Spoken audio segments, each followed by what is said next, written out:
Guys, Joe Michael, I just want to ask you first, do you think he will be a good fit at Liverpool? I think he would for a couple of reasons. I mean, firstly, obviously, the history. He played for Liverpool. He was a Champions League winner in 2005.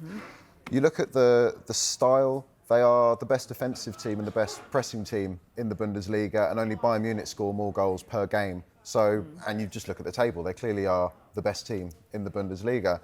As Jamie Carragher pointed out there, their style is a little bit different to the way that Liverpool play, but obviously, just because if he came in, he would be replacing Jurgen Klopp, it doesn't mean that he has to play the same way as Jurgen Klopp. True. I think what would be interesting is that he plays a 3-4-3 at Leverkusen, and obviously during Klopp's time, Liverpool have almost exclusively played a 4-3-3.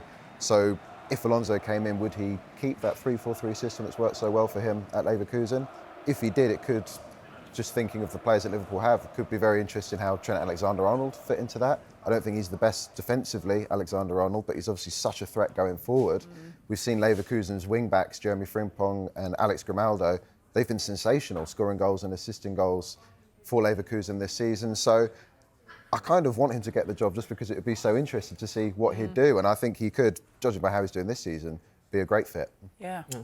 I think the one point which I disagree with Jamie Carragher on is I don't know if this is the perfect time exactly. I feel like if Klopp had actually seen out his contract at Liverpool, left in 2025, and Xabi Alonso had another year at Leverkusen, then that would have been really, really perfect. Like we saw back in 2021, he rejected the chance to join Borussia Mönchengladbach to have more time to develop his skills as a coach with the Real Sociedad B team. He eventually took that Leverkusen job 18 months later, and clearly we've seen the benefits of that.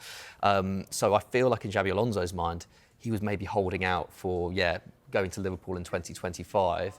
But, I think it would be hard to turn down. But, I agree with Joe. Like, I think the thing is with, like, I feel like there's a misconception with managers. We feel like because they play this certain style at this club, that's the only style of football that they want to play. But top managers go into clubs and they look at what they have at their disposal and they find the best system to suit those players. And given the amount of reinvestment there's been in this Liverpool squad over the last few years, I could imagine Xabi Alonso coming in and being like, Jurgen Klopp has left me a really, really good squad of players. I'm going to play to their strengths.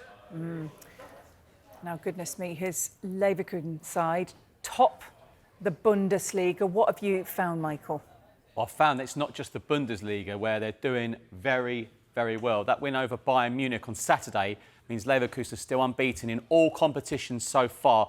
27 wins and 4 draws. I'm looking forward to seeing if Bayern Leverkusen might draw Liverpool in the Europa League. Right, how are they doing it? We've dug out some stats from across Europe's top 5 leagues this season, and they rank highest in terms of passing and short passes. Interestingly, they also rank highest in Europe for high turnovers, top 3.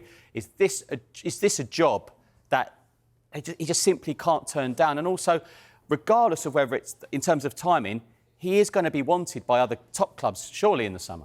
Not just Liverpool. Yeah, I think that's what's interesting. As Michael said, he showed a lot of patience in staying at Real Sociedad's B team for 3 years, and it's paid off with the success that he's having at Leverkusen now. He's only 42, so I do wonder whether, particularly if Bayer Leverkusen win the Bundesliga this season, he would say, I want to take Leverkusen into the Champions League. We saw Simon Rolfers, the sporting director at Leverkusen, saying he's confident he's going to stay. You also think there's going to be a bit of a merry-go-round with managers at top European clubs this summer. Xavi's leaving Barcelona. Thomas Tuchel's under serious pressure at Bayern Munich. Alonso could actually have quite an influence on Tuchel leaving Bayern Munich. He's an ex-Bayern Munich player, so you'd think he would be in their thoughts. Carlo Ancelotti never seems that far away from leaving Real Madrid. There's always speculation over his future. So, not that there would be too many clubs that are bigger than Liverpool, but perhaps he would be enticed by another project. He's certainly going to be in demand this summer.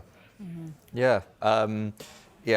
totally agree. I guess where Liverpool maybe have the advantage is that, at least in my mind, I feel like Xabi probably does have his eye on the Real Madrid job sometime down the line, but it feels like the logical step would be to go to Liverpool, be a success at Liverpool, and then take that Real Madrid job when you've got Jude Bellingham at 26 years old and you've got Vinicius Junior at his peak. When you've got that really young team there, probably the best squad in the world in 5 years' time. But yeah, like you make a good point about Bayern Munich there. If Thomas Tuchel leaves, that they will certainly be looking at someone like Xabi Alonso, especially given the success that he's had in the Bundesliga this year and the way that he was able to dismantle that Bayern side as well, which again I think is another positive in terms of his tactical flexibility. I think Leverkusen only had about 39% possession in that game. They actually played a very direct style of football in order to get over that Bayern Munich press.